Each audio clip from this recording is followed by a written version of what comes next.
Today, how to lead authentically with Dr. Todd Dewett, two-time TedX speaker, best-selling author, and leadership guru.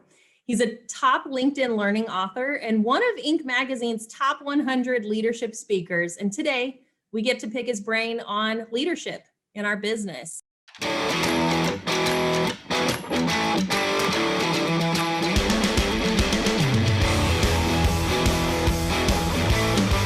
Leadership, you hear about this all the time. A word I like even more is authenticity. I want to ask you right now to stop caring at all in the moment how much someone likes you or whether or not you are popular, and get focused on being full of character, working your butt off and producing great work, because long term that'll earn you the one thing always better than popularity, which of course is respect. Hi, Todd. Welcome to the show. Hey, thanks so much for having me. Pleasure. Absolutely. Now, tell us where you're joining us from. I am live in Houston, Texas, in my HQ, which is my office above the garage. Woo! That's awesome. And Houston, Texas is an amazing place. Have you lived there a long time? Since 2013, I adopted it as a home base, and I really like it. Hurricanes and other issues aside, I still love this town. Well, you're a cup half full kind of person if you're okay with the hurricanes, and that town has such a great spirit to it. So amazing spirit and amazing food. If you've never been here, it's a foodie paradise. Tex-Mex? Not just Tex-Mex, which is some of the best you'll find anywhere for obvious reasons, but there's 14,000 restaurants in Houston. No way. At least pre-pandemic, that was true. Where do you even start? You just pick a rule, like, you know what, let's try and not repeat anything for a year or something like that. And it's easy to do, and you keep finding new places. So if it's not Tex-Mex on the list, what's at the top of the list for you this weekend? Oh, I do love Tex-Mex, Mexican. There's all kinds of specific fusions around here too. Like this region of Spain is over there in that restaurant. Wow. or this cuisine from Peru is over there. And there's some Ethiopian joint over there. And it really is anything you can imagine. So for me, a go-to, I still like a steak, by the way. I hope that doesn't offend anyone. But I do still love a good steakhouse. And boy, in Texas, they have a few. We count on it in Texas. We can't order a steak and have it let us down here. So Todd, you're a dad, a leadership guru, and an author. So what do you do when you're not writing? Are you traveling, hanging out with the kids? You've probably got a lot going on. Absolutely. The boys are 14 and 17 and active. So I'm always doing something with them for sure. I have a dog that is amazing. Rachel is our little dog. And my wife, Cheryl. We're always trying to be busy. Now, since the pandemic, of course, everyone's had to re-examine that. And I will cop to a little too much Netflix for sure. But I'm a walker. So I do many, many miles every week out in the neighborhood, trails, things like that. Do you listen to Audible while you're walking, or do you like your peace and quiet? I do books on occasion. I usually do podcasts or music. Which podcasts? Several. Probably my favorite is WTF with Mark Maron. Have you heard of that? No, I haven't. I got to add it to the playlist. Is it good stuff? Fascinating story. I'll give him the 10-second pitch. Comedian. I love and revere comedians. There's a chapter in Live Hard dedicated to comedians. Mark Maron's story was he was mediocre, not popular, not famous for a whole long time before he got great at it. And frankly, got famous as a podcaster before he really became a great, great comedian. And he just interviews celebrities and other famous people, and he's frank and funny. Thanks for the tip. I'll have to add that one to the playlist. As a podcaster, I'm always trying to see what else is out there. So it sounds like it's so well done. And I love stories like that where he was able to get his message out there and has an audience now to really benefit from his talent. So no doubt. That's pretty cool. So you mentioned Live Hard. So tell us about your new book. Well, sure. Thanks for asking. So the thing that kind of put me on the map was a book called Show Your Ink, which is an obvious reference. And it was just so simple and honest. It gave me some traction and gained a few eyeballs. And the idea of putting out a book with stories, which sounded maybe dangerous to me. Do you want to give away your stories? That's what you use on stage as a professional speaker. And for a lot of reasons, I thought this makes sense, and I did it. And as a result, I'm never going to stop. So the second one, several years later, just came out, called Live Hard. And instead of being focused on kind of authenticity and relationships and leadership, it's a little more focused on creativity, innovation, and change, taking principled risks, trying to live more fully, but the format is the same. It's 20 short, real, meaning based on things that I experienced mostly, stories that are colorful and emotional, which really kind of help learning stick. So stories, I've heard, help our brain follow like a familiar formula so that everything doesn't just go over the top of our heads every time. So Absolutely. where do you get these stories from? I'm a good documenter of the normal absurdity of life. If we pay attention, and I really mean this, even what we think of as just normal people, you and me, non-celebrity, just normal good people, we see and hear and feel and experience a wide, wonderful variety of things. And when you talk about them, which we usually don't because we're all socially so darn smart that we're stupid, meaning we don't like to act human, be honest, talk about mistakes and weird moments and all that. I've made a living out of doing exactly that. My biggest screw ups and mistakes and the insecurities we all feel as humans, in fact, are extremely teachable moments that people, that leaders, professionals of all stripes need to understand. So I think that I'm unique sometimes. And then I realize I'm not. I'm just been documenting the absurd, colorful things that happen in my life. Like the time that guy stood on a roof and threw a watermelon. I've got a great story about that. No way. Yeah, it was. How do you even get a watermelon up there? I actually encouraged him to throw it. It's a long story. His hundreds of employees were in the parking lot when he did it. So I've created some of those moments, but sometimes you're just paying attention. There's an anecdote in the book about a woman who's a former student of mine. I taught MBA students for years, and she had a bad boss experience and wanted to have lunch one day and told me her long, difficult story about a bad boss experience that led to massive anxiety and, crying in the parking lot before you go in, racing for your car after work, the whole thing. And it endangered her relationship and everything else because of the place it put her. And so that happened to me, and I thought about it and found a place to use it. And that's all I do is look at what happens and find useful ways. I say to myself every time something happens, I bet I know how to spin that and help people because others have been through that thing too. That's kind of what I do. So do you take notes or just like write down a story when it captures your curiosity, knowing that you'll be able to come back to it later with an application that makes sense? Sure. I've got an ideas file. I'm constantly texting and emailing myself constantly. I'll be driving or on a walk and I've got to send an idea. They don't start fully formed. They are, as any creator knows, half baked before they are fully baked. But I've got an idea file and I'm constantly throwing things at it. And then maybe once a quarter, I spend an hour and go through the whole thing and look at what I've got. And as you well know, you look back at it and sometimes you go, well, I think there's nothing there. Other times you go, there is something there. And I think I might know how to expand on that. And now you've got an anecdote. And if you're lucky with a little more marinating and a little more thought, that anecdote evolves even further into a structure. I did a TED recently, a TED Talk, TedX, and it was 3 anecdotes that had some similarities. And I found a really useful way, I think, we'll find out, to put them together into one longer story because they were different aspects of a similar issue. Wow. So you never know exactly how it's going to work, but it definitely evolves over time before it hits a full story. What's the name of that TED Talk, by the way? Has it been released? Is that something we No, can look this up? was, I've done 3 so far. One was 2012 in Dayton, Ohio, and that's it's called Get Over Yourself. Then I did Texas A&M University had one recently, and that was live on stage. Huge fun because I haven't been on stage a whole lot for obvious reasons. Yes. And, I'm trying to remember what I called it. I think I called it the creativity paradox. The punchline idea in that one is, we always say we want creativity in organizational life. Organizations say it's so important, creativity, innovation, change. But then when new ideas show up, man, they are treated hostile and beat on relentlessly. It's anything but true that we have open arms for creativity. So I talk about that. And I had 3 anecdotes that really in different ways helped address that topic. And then there's a third one. It's recorded for a group out of New Jersey putting on a TEDx in June. And it's called The Price of Deviance. Somewhat related idea to live hard. It's about the social cost you pay when you actually do advocate for something. It might be you or a great idea, a thing we all need to talk about, whatever it might be. There is a social cost to that because you might think you're doing something simple and good and measured and appropriate, maybe even vital, but what others see and how they feel about it can vary widely. And I like to try and educate people to, number one, stand up, speak up, advocate for good quality change in their life, not just at work, and to have their eyes open when they do so, because it is rough waters sometimes and you got to be ready to navigate them. So in other words, shaking up the status quo is going to come with some differences in how you're received socially. You're going to have to go through some uncomfortable things, and you don't want to be caught off guard.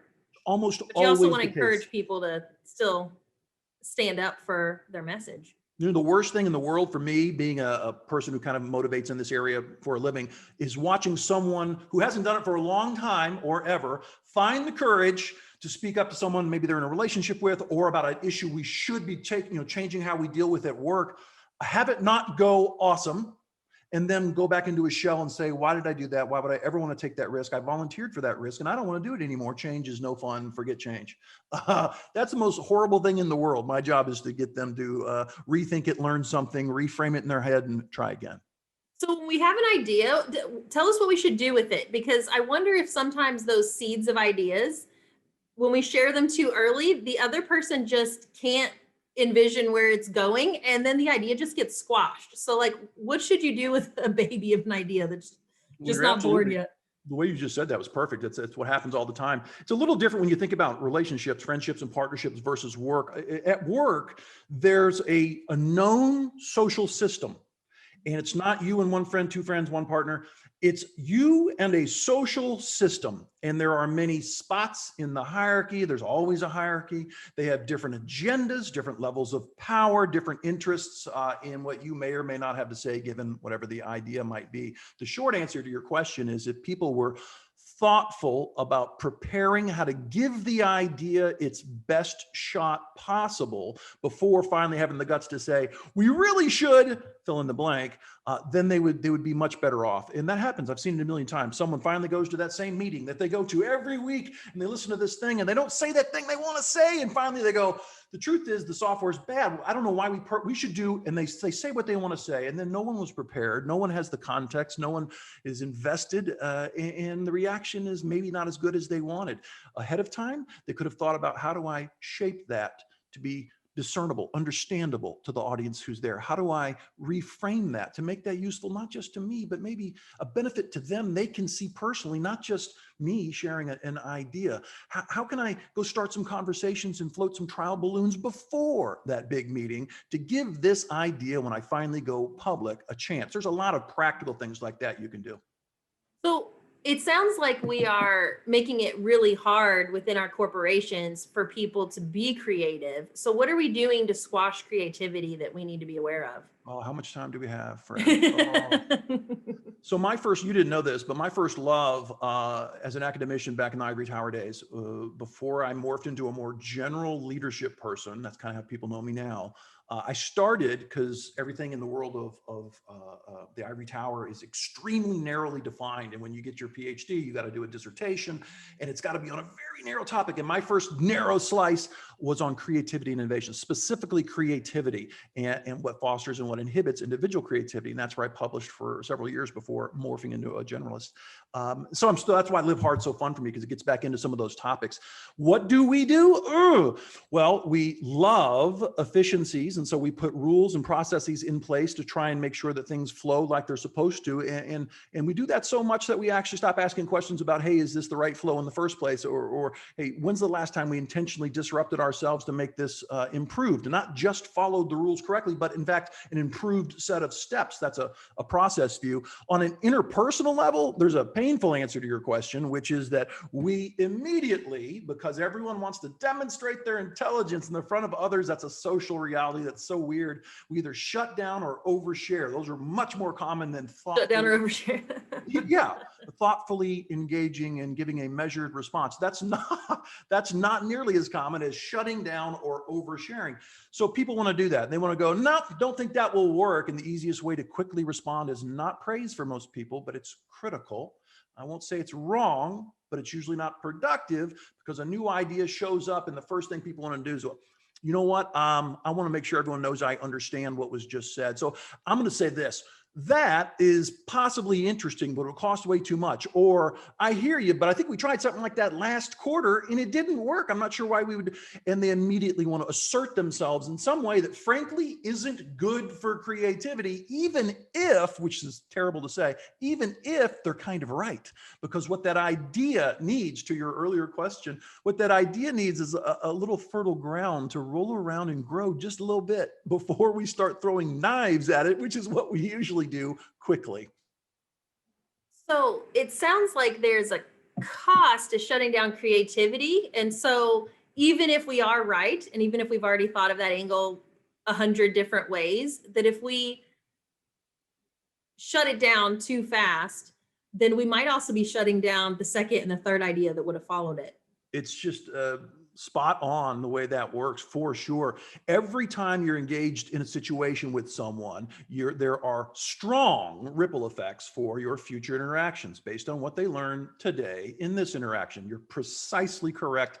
And it doesn't take, by the way, more than 1 or 2, it's not 10 and 20, social experiences where you feel over critically addressed by someone, or maybe critically appropriately addressed in a way you didn't see coming or want to deal with, even if they were right. Only 1 or 2 before you will radically increase the likelihood that in the future you'll go and just sit there and say nothing, because you have made a back of the envelope mental calculation real quick that this is not worth it. Not for this idea with that person. It's silence. And then the next level is, do I let that feeling start to invade how I address other topics with that person? And then the next level is, do I let that invade how I feel about other topics with other people? It cascades in terms of the psychology to a broader and broader scope inside your head. That's why I mean it so much. People like me, there's many people who do what I do or preach the things I preach, are all about positivity. It sounds like a cliche and something so simple. No, it is mental, beautiful stuff that lubricates conversations and ideas and progress. And when we allow unproductive amounts of questionable negativity in workspaces, you are in a literal sense hurting the organization, because you're shutting down conversations. And the only type of innovation that will happen in a mediocre or toxic culture is the kind you buy off the shelf. Okay, we're going to innovate by updating our systems or something like that. That's fine, could be useful, wonderful, but real process innovation requires human beings to have difficult conversations and experiment with things over time and learn together as a team and grow. That cannot happen if you don't have a basis of mostly positive culture.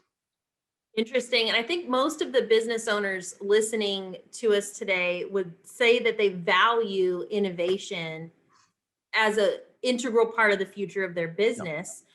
For the insurance agency owners who are listening, it's vital, because the insurance industry is changing so rapidly that we have to be able to innovate to keep up with it and be able to adapt and thrive in a constantly changing environment. So how can a business owner, what do they need to do to make sure that the culture they've created actually encourages innovation and it's not just a platitude that they say is a part of the business? Great question. A couple quick thoughts on that. One is, you want to know what's the scorecard look like for how well I've been innovating in the last 3 to 5 years. And every different business is going to answer that differently. But what I mean is, don't think you're good or bad at it. Use something more objective, even though it's hard to get objective sometimes. Use something more objective. When you think about world-class innovators in the space of this certain type of insurance over here, what makes them such? Is it the pace they do something, the introduction of new things? Is it the service unique component thing? What is it that clearly specifies or shows that you're being, in your space, innovative? So be very clear about that. Don't just make simple assertions about yourself. Try and be data driven, number one. Number two, and this is huge and probably going to get offensive to some of your business owner listeners, but I don't care. This is my job. You got to listen. Ready? What you think about your culture isn't correct. Let me say that again. What you think about your culture isn't correct. Now that I've been provocative, let me explain. What I mean is that humans all have different perceptions of an issue, and we all have a large array of interesting cognitive biases that creep up kind of invisibly and affect and shape how we think, usually without us knowing it. It really is interesting. So how you view yourself is different than how others view you. I love telling leaders that, hey, and let's talk about your team. Back in the day, I used to do a lot of consulting, and they would always go, yeah, heard about you. I'm excited you're here. I mean, I get along great with my team. I don't think you're going to find a whole lot with my team. We get along great, me and my team. And then I say, well, what does your team think about you? And they say some things. And then I talk to the team. I'm an outsider, which means they're censoring, but they still tell me things that guy had no idea was about to be said. And then I get to know them and they tell me more. And then we do some observations and some survey work and what have you. And then they can't believe what their team thinks about on a regular basis. That's happening to the people listening to your podcast too, when they think about any given object at work. Now, that might sound disorienting to just take that all in that I tried to share, but there's an easy way to deal with it. It's not that hard. You've just got to admit that perceptual gap type of issue is a reality for humans. And then you've got to endeavor to close that gap. And the way you can do that is through feedback. And that's tough for a boss to get because of the status that bosses have. It's tough, but you can go develop and empower a small number of people outside of the normal evaluation system that we all love so much at work and get them to say, you know what? Okay, I will give you some feedback. And usually you increase the odds by asking kindly, saying little, listening more, asking multiple times so they learn to take you serious, responding positively, thoughtfully to anything critical so they know it's okay to do even more unfiltered feedback, and then to thank them. You've got to show gratitude for this brave moment where someone actually speaks truth to power and tells you what they see. And the second thing I would say is don't be afraid to empower your people. Put together a committee or a group of people and let them go talk to the masses instead of you talking to the masses, because you have that I'm top of the pyramid status, which really does trip people up sometimes. But if you let people who are part of the middle and bottom of the pyramid go out and run data gathering operation, it could be observations, could be town halls, could be surveys, could be focus groups, all this, you're going to get better data simply because they're talking to one of their peers or something close to it, instead of an outsider, which can be useful, but sometimes freaks people out, or talking to executives, because executives, what do they hear from people? They hear what those people think they should say to them. It's filtered so much. Ugh. So you just have to recognize that gap is there and that it's going to happen, and then make it easier to facilitate real conversations where people can be authentic.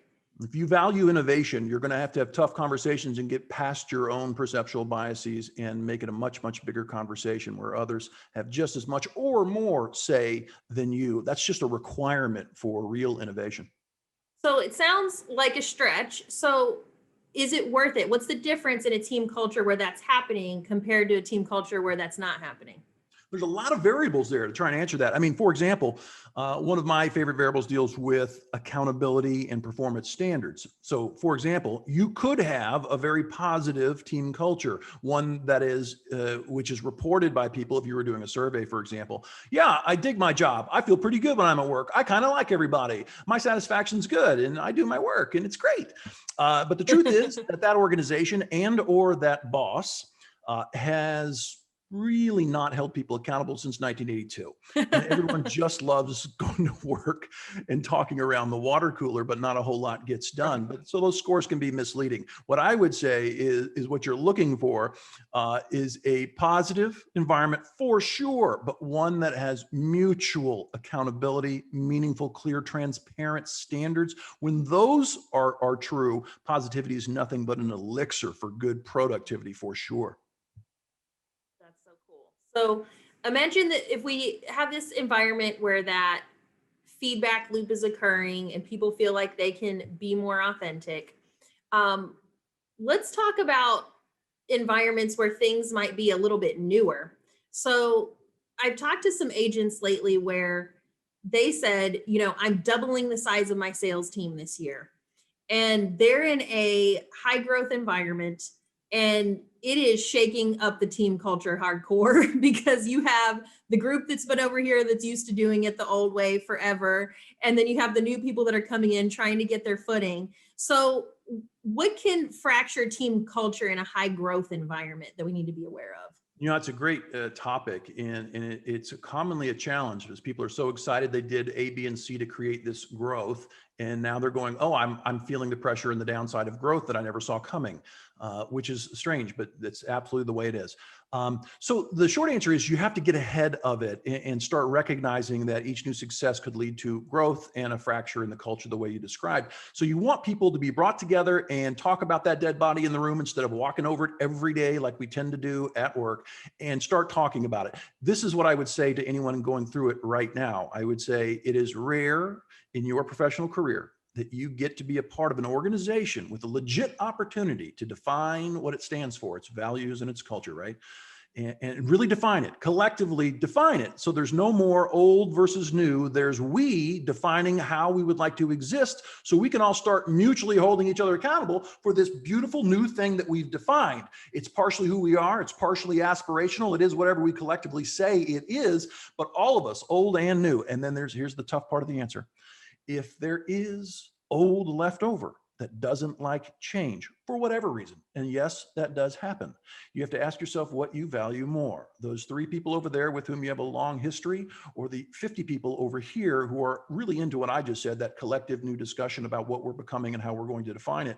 Because if you're smart, it's tough, I know that, but you're going to value the new thing that you've just created, and you're going to really privately and respectfully talk to the small number of people who might not get it or like it. And you're going to explain to them that this is our reality, and here's what I need from you in terms of behavioral, not just performance, but behavioral expectations. And there are consequences for our behaviors. And 6 months from now, if you're not with me, with the pom-poms, making cheers for this thing we're all creating, then we have to talk about changing your role or whether or not you want to be with this organization. Those are very tough conversations to have, but ultimately you're here to serve the larger thing that you've created, not just 1 or 2 people who were awesome 20 years ago when you started.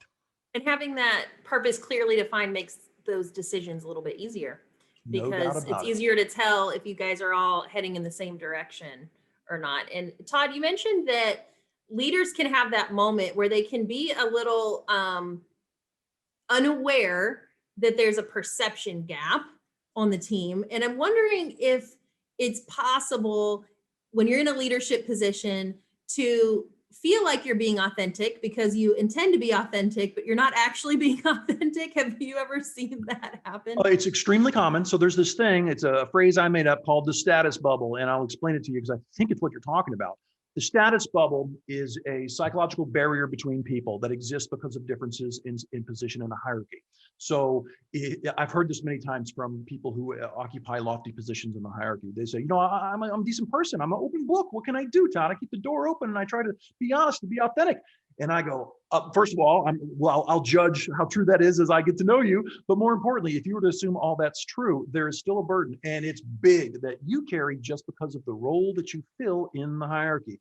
Everyone who deals with people above them in the hierarchy feels that difference. They sense, either overtly or subconsciously, that there is a difference in power and agenda and status, and there is weird censoring and shaping that goes on as a result. So what I tell people is that you have to find a way to pop the status bubble. And there's different ways to do that. The best way to do that is to humanize yourself more, because bosses want to act increasingly professional and exude competence and confidence, which is great, but it's incomplete if you want to break the status bubble and have people relate to you more as a peer, not just as a superior in a hierarchy. And the way you do that is to humanize yourself. You talk about your mistakes, your learning moments 5 times a year, not 5 times a week, which would be strange, but 5 times a year. You should be laughing at yourself. I mentioned Show Your Ink a little while ago. In that book, there was a story about a time I bombed on stage. That's a rare thing, but it happened. And it hurt about 15 years ago at State Farm. And I've had so much fun for the last 15 years getting on stages around planet Earth, telling the State Farm story and humbling myself and talking about how it helped me ultimately grow. That's a choice that you make. And so I would say to anyone listening, the number one way you can get them past the status bubble that you probably didn't even know exists and is stopping real rapport and real conversation is to learn to laugh at yourself just a little more. In fact, it's related to why that guy, I didn't know this was going to come together. It's related to why that guy was on the roof with the watermelon that I talked about earlier. He had done some things and he wanted to learn to laugh at himself. And anyhow, sometimes you do have to humble yourself and laugh at yourself to have other people go, you know what, he gets it, she gets it. They are laughing at themselves. They know that they're just like us, and that's refreshing. It is so refreshing. It makes people want to listen to you more. What's more, I mean, what's that word? That's priceless. Well, I can't wait to find out more about this watermelon. So is that one in Show Your Ink? Nice. That's so good. So, gosh, I feel like that's such a good challenge though, because at the end of the day, in modern culture, I mean, we're not going to be able to create teams where we are transforming together and learning and growing if we don't have those meaningful conversations happening. And those aren't going to happen if there's that huge divide through whether it be the status bubble or the perception gap. And so it definitely seems like it's worth it to try to stretch ourselves, humble ourselves, laugh at ourselves a little bit, and just get to know people and be able to enjoy the people that are around us on a daily basis. We spend more time with our teams than we do with our families so many times, so often. And so being able to have that common purpose at work and being able to have that that family culture at the office that everyone talks about, I feel like goes a long way towards people being able to thrive in their workplace and not just have to come in and punch a clock. So I couldn't possibly agree more, of course. I love the way you said that. And I'd reframe it just to make the point even more. It's about risk perceptions. People perceive all kinds of risks at work, and you want them focused on the beautiful things you were just articulated, as opposed to focusing on the risks. So when people think about excelling at work, they think about getting the work done, and they think about pleasing certain people, which is weird, but they do think in those terms. But what they really don't want to do is think about changing things and working on things that we don't know how new things are going to happen. When we're creating something new, is that process going to work? Is that tweak I made on the software actually going to work? What if they listened to me and tried to save money the way I just said, and they actually didn't save money? How would I feel about that? Well, I wouldn't feel good. And so since we see all of those risks, we often overshape, overcensor, and become risk averse. And great leaders know how to get people not focused on those risks. It's what some would call feeling psychologically safe. So no matter what the outcome might be, we're still going to engage conversation when we think it's necessary. So how should a leader address the risk? So should they talk about it and address it head on, or put the focus on, the purpose so that we aren't dwelling on the risk too much? Yes, and more. Definitely want to talk about it. And you also want to behaviorally show it, which is way better than even talking about it. So when someone there's another story, I'll tell you the quick punchline. I met a sales engineer one time who told a customer to make a big sale that their widgets that they sold could do A, B, and C, but they're really only designed to do A and B. But he thought he could go to the shop floor, talk to some guys, and get it to do this other thing a little bit different than it was designed for. Yeah. And he told the customer so, and he made it happen. Big sale, he looked like a hero. And then the fix, because it really wasn't thoughtfully designed over years, the fix only worked for a short period of time, and then the widget broke down at the client side. The boss of this engineer blew up on this guy in front of others. That's a horrible faux pas at work. Cubeland, there's no secrets in Cubeland. Come on. He rightly criticized in an unproductive way a person who broke a rule instead of calling it what it is. And this is where it comes down to. It's a learning moment. Instead of yelling at this person who never again would take a risk on the behalf of the organization, take my word for it, he should have, and I coached him to do this, go out and say, that happened and that's kind of ugly. Don't worry. I've already called the client and we're fixing it. And it's going to cost a few dollars, but don't get stressed out about that, because actually what you did was really well intentioned. You walked out on a limb looking for a MacGyver answer, a good creative fix. MacGyver answer. There you go.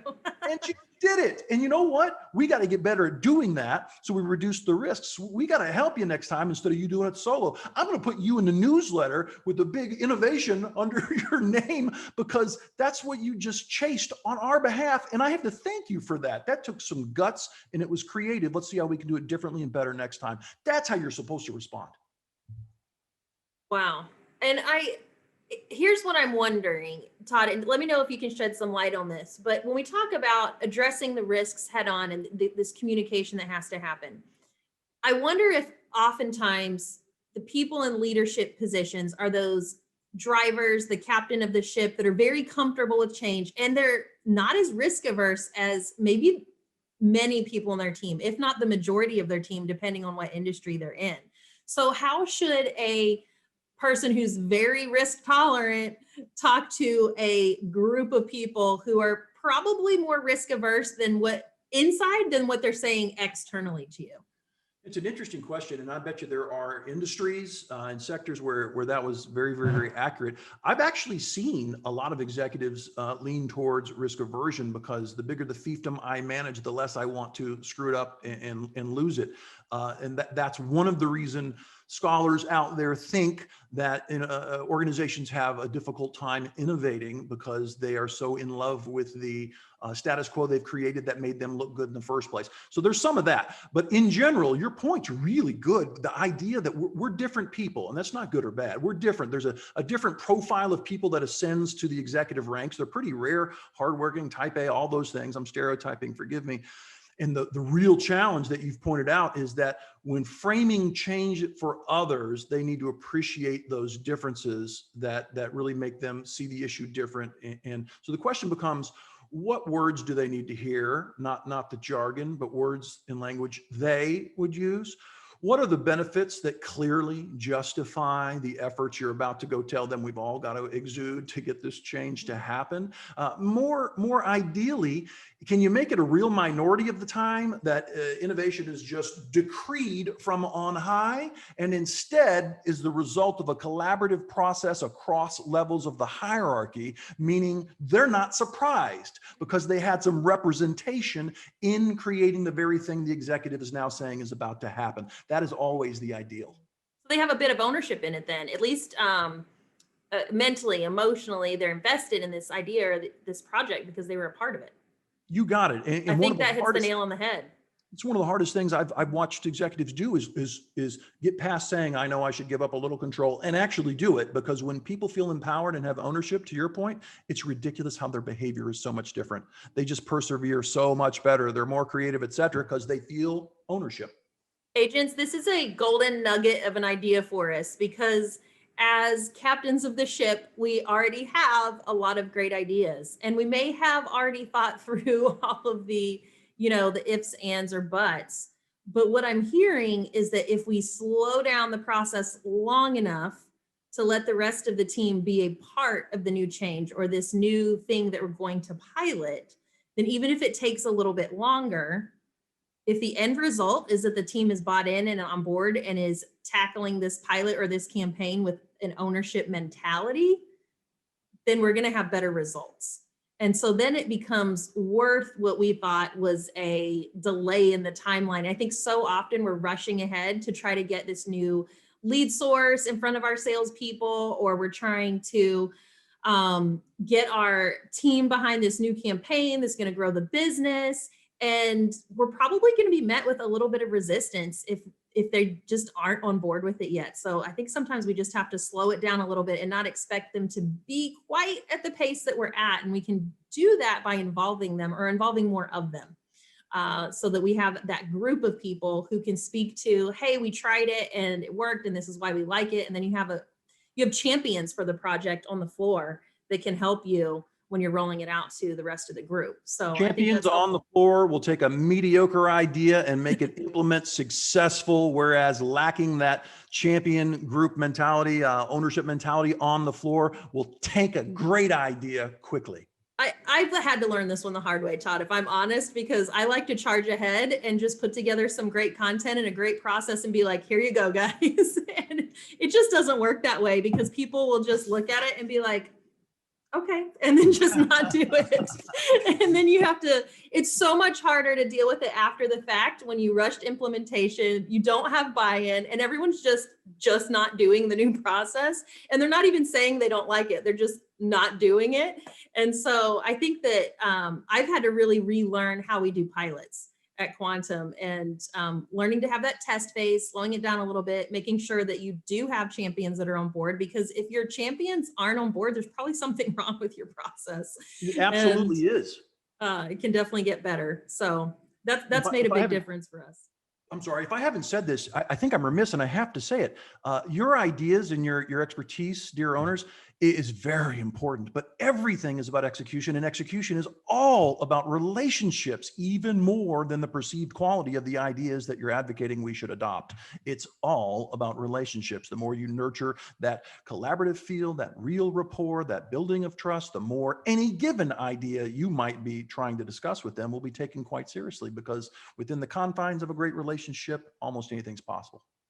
So whether we like it or not, we have to have a team that's on board, that's carrying the weight with us. And the idea could be golden, but if we're the only person that can execute on it, it's going to fall flat pretty fast. Absolutely. Oh my gosh. So speaking of entrepreneurs and this interesting life that entrepreneurs have chosen, and assuming they might be a little more risk tolerant, in your book, Live Hard, you talk about taking principled risks. So like, when does it make sense to take a risk, and when should you be a little bit more methodical? How can you know if you're making a wise risk?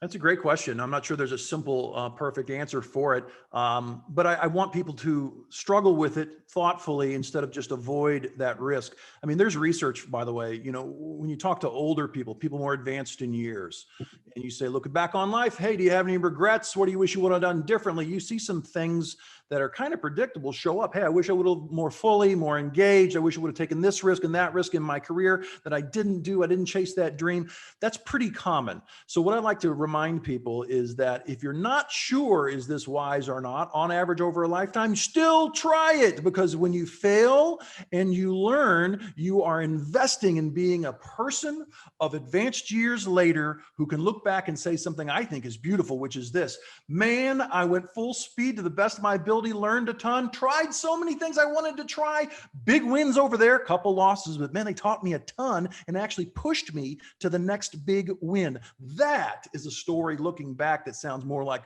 a legacy, frankly, as opposed to someone who sits there and goes, well, you know what? I successfully avoided risk and screwing up for 40 years. Good for me. Who wants to be that boring, It's so true. And we need that reminder, Todd. So thank you so much. And give us the cliff notes real quick to Show Your Ink.